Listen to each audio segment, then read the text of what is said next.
This is Mr. G, and we're going to talk very quickly about how to add music to your pivot. So first, you just bring in your sound affected pivot. This is a pivot where you've already added sound effects. And in fact, you can see right here the little bumps that are happening in this area. Those are the sound effects. So if I hit play, you should hear it. Make sure it's the right one. Yep. Cool. Okay. So we've got our sound effects. Now we're going to take a sound file. This one is called Mistake the Getaway by Kevin MacLeod.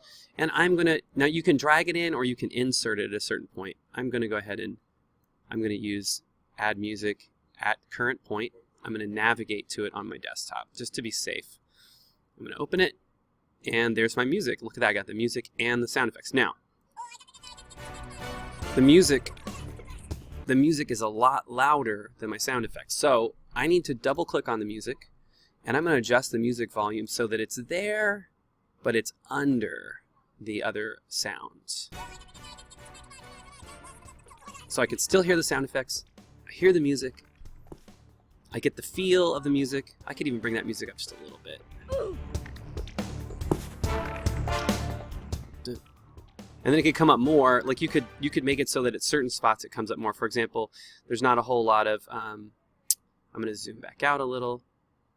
You can see there's some big sound effects happening here, but like between here and here, there's no sound effects. So if I can put a slice on the music, I can actually split the music, and I can make that part louder. So I'm going to go to here, I'm going to split, and I'm going to make this music section, double click on it, I'm going to make that part louder. Okay, so then you're going to listen. There's the music, it's down lower. I could hear the little sound effects that are happening right there. Oof. And now the volume boosts because there's nothing else happening here. And down here, it'll be back to like a normal level. So I can hear those sound effects. And you can also, I think you can also boost the sound of the video the same way. You can bring it up or down. If you split the sections so that the sound, for example, in this area here, I have those two sounds. So I'm going to split it so that I have the sounds isolated and double click on it, and I'm going to bring the volume up just a little for those. And then I'm going to hit play. There we go. That's how you can sort of adjust your volume some. It's not perfect. It's not a perfect program, but it's a way to do it. And that is how you're going to do it. When you're done, and you have all your sound in there, you've adjusted it, you've made it so that you can still hear your sound effects, but you can also hear the music. You are going to do a final export. I would save your project first, actually. I would save your project.